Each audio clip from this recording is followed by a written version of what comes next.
What's up, guys? It's Mike. Today we are back at it again. We're doing another Jeep video for you guys, but I've been getting a lot of messages and a lot of questions about my last video about re-gearing and what it means to re-gear, or just when do you need to re-gear, or what gears you should get and all of that.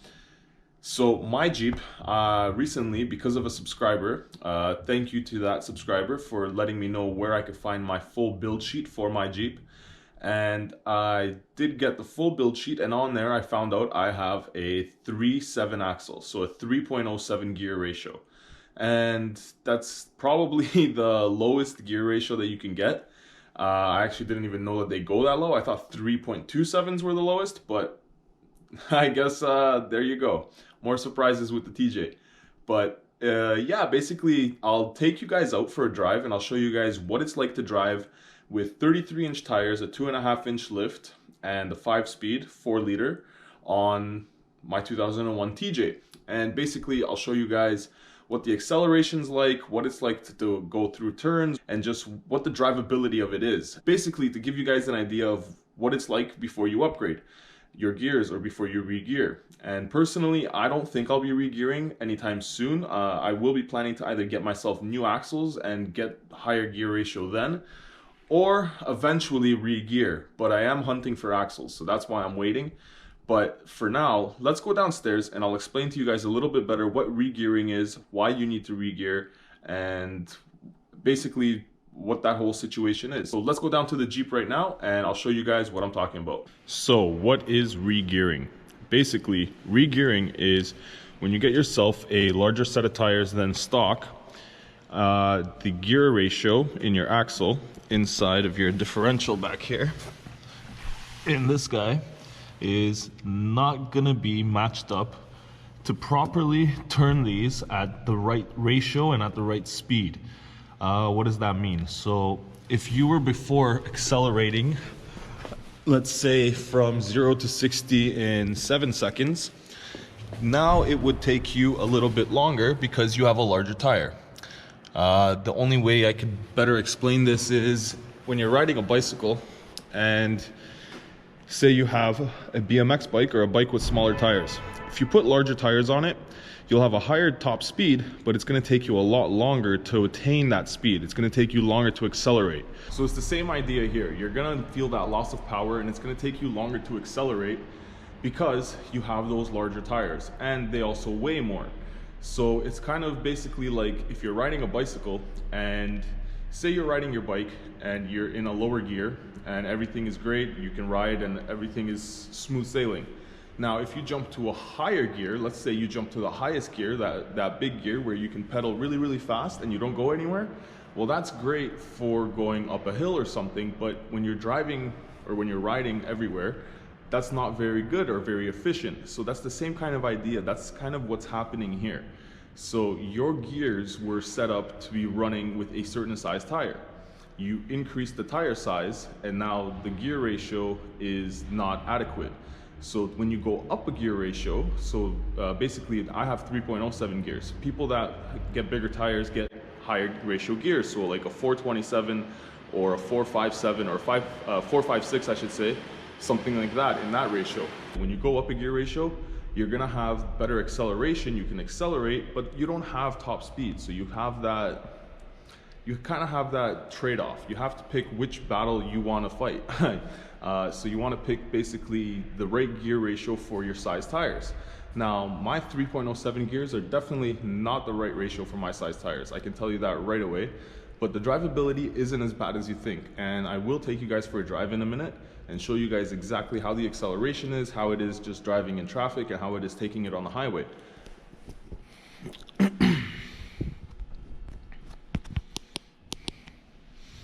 But to clear things up, what the gear ratios even mean. So, your drive shaft. A 3.07 means for every 3.07 revolutions of that drive shaft into the rear differential there, you will get 1 turn of the wheel or 1 turn of the tire. So if you go up to 427s, that means the drive shaft is going to turn 4.27 times to turn the wheels once. Now, what does that mean for you? That means that you'll be in a higher RPM, and you're also going to reach your speed a lot quicker because you're in a higher RPM and you have more power, but you're also going through the RPMs quicker, so you're going through your gears a little bit quicker. So that gives you that acceleration, it gives you your power back, and it makes it feel almost as if you were on the same size tires as before. Now that will eliminate some top end or top speed. With this thing, you don't really have to worry about that because it's not made for speed, so you don't really care about your top end, but it does give you that better acceleration and that little bit more power, and it allows you to be at a lower speed with a higher RPM. So what does that mean? It means when you're in low gear and you're off-road, you can actually crawl at a higher RPM, have more power, and not be at a higher speed, so you can have more usable power. So a lot of people say when you go up a gear, go up a gear ratios, it's almost like having a V8 where you used to have a V6, but not exactly. It's just kind of what people say to let you understand it a little bit better, but that's the reasoning behind that. So you're always going to be changing the gears inside of your differential and not inside of your transmission. Your transmission is always going to stay the same. You're not going to really play with that. But the only other thing that you can play with is your transfer case. And when you do a gear swap in the transfer case, that's mostly for your speedo. It's so you get an accurate speed reading with your new larger tires, and you can actually drive around and just have better drivability. You know exactly what speed you're at, how fast you're accelerating, and all of that good stuff. Because right now, I believe I'm around 10 kilometers off. So that's probably closer to 6 miles per hour, something like that. But 10 kilometers off, it's easy for me to kind of tell, but that's something you have to take into account. So make sure that you guys know when you do go up in this tire size or go down on a different vehicle, it does affect your speed gauge and it is not going to be accurate anymore. But with all that being said, hopefully you guys kind of understand a little bit better what I'm kind of getting at here and why people re-gear. So now let's take this thing for a spin and I'll show you guys what 33s and 3.07 gears on a TJ drives like.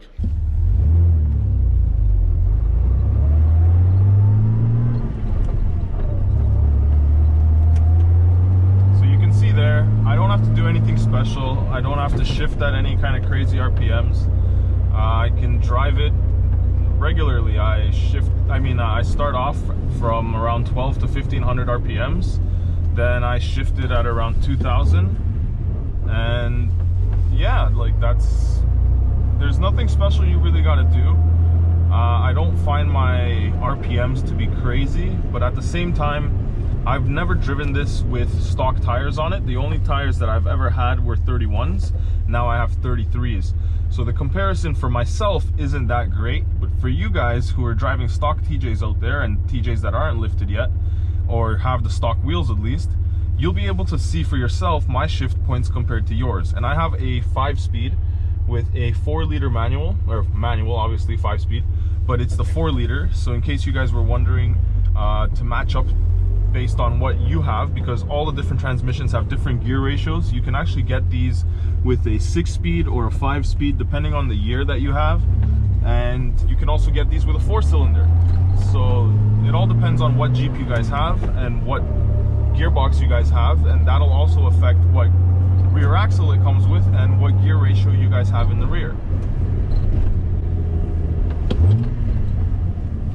But if you guys actually want to go and find out what gear ratios are in your TJs, I'm going to post the link to get your build sheet and exactly all the options, including the rear axle that your Jeep came with from the factory. All you have to do is type in your VIN number. I will post that link right in the description of this video. So if you guys want to check that out, jump down to the description and click the link and let me know if you guys have any cool options or anything interesting or any surprises on your build sheet.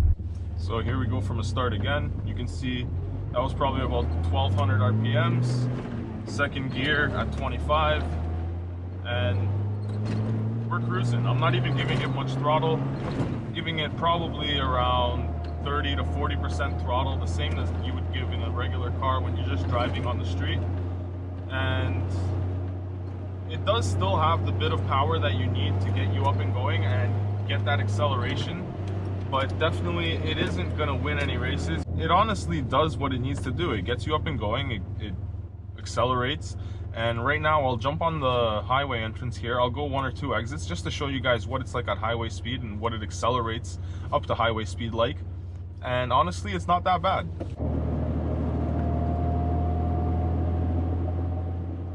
So we're in 3rd gear right now.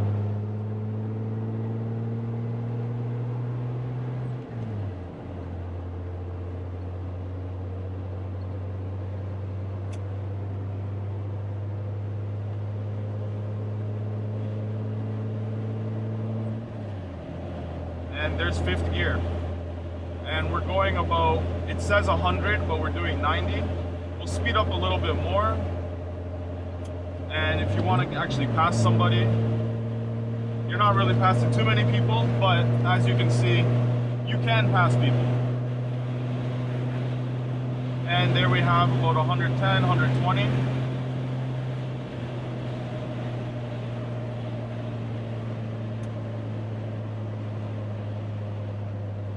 Now that's where I was mentioning the steering's a little wonky. You guys saw how it kind of takes you with the crest of the road there, but it is what it is. You guys got to be mindful of it. I usually don't drive it at more than 100 on the highway.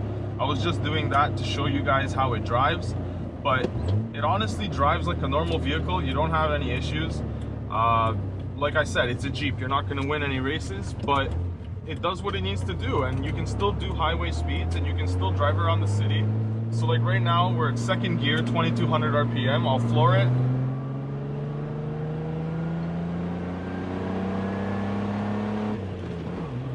It still moves, like it goes where it needs to, and honestly it's not that slow. It's, to me, it's as fast as it needs to be for a Jeep. Let me know how much faster your guys' Jeeps are, because like I said, I've never driven this with anything smaller than a 31. So for me, it's kind of hard to judge or hard to compare.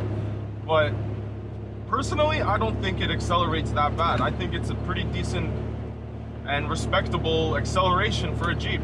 And I don't think I need to re-gear right away. That's why I'm waiting to get an axle swap, and I will wait until I get some kind of a better axle than what I have now. But at the end of the day, it's not like it's gonna kill you. It's not night and day to put these tires on and to go driving around. If you guys need to put on some bigger tires because you got to lift and you don't have the money to re-gear yet, because it can be pretty costly. It can cost you anywhere from $1,000 to $1,500 just for the parts. Definitely let me know what you guys are driving and what your gear ratios are and how it drives and what you guys think, and if actually getting a new set of gears was night and day for you guys, because for me, it's not that big of a deal. It honestly doesn't change it that much, going from a 31 to a 33 at least.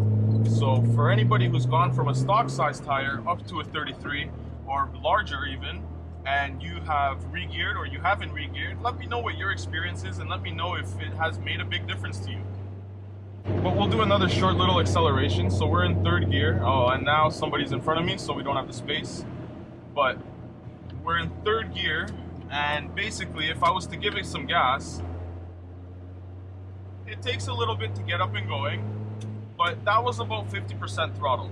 So it's not that bad. Like I said, it is drivable, and it isn't going to be that crazy to drive in the city and that nuts to go out and drive and just use as a daily driver, because a lot of people make it sound like it's not really going to be drivable, but it is. It's not that bad. So that's pretty much how it drives. It's not that bad. Like I said, I don't have too much to compare it to because I only had 31s before this, but like you guys saw, it is drivable. It isn't terrible. It is manageable. And if you guys are thinking about going out and getting yourselves bigger tires, but you're hung up on whether you're going to need to re-gear right away, there's proof right there that you don't need to worry about it right away. You can still get away with it for a bit. And I know people that have actually been driving on 33s and not re-gearing for years and they're still getting by. Sure, it's not ideal, but it does do the job and you can get it done. So don't stress. You will be able to get yourselves bigger tires and bigger wheels and not have to do it right away. But like I said, it is something that you should look into, and it will help in the long run, and it will just be better for driving. It'll just be better off-road, better on-road. You'll have that acceleration and that power back, but I think your MPGs will go down a bit because you will be in a higher RPM. Just like if you were riding the bicycle with the higher gear, you're pedaling more, you're using more energy, and you're not going as fast, like at as high of a top speed. So to get to that top speed, you're gonna have to use a lot of energy. So you're gonna have to use a lot of RPMs and a lot of gas to get to that top speed. So same thing, right now, that's why I can still shift at a pretty low rate, like RPM wise, and it's still okay.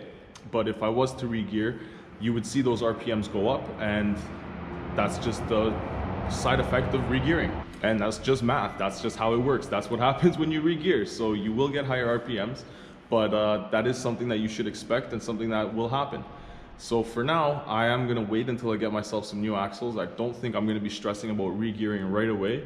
Like I said, it is something that I wanna do soon. It is something that I wanna get done, but it's not something that's a deal breaker and gonna make me not be able to use my Jeep.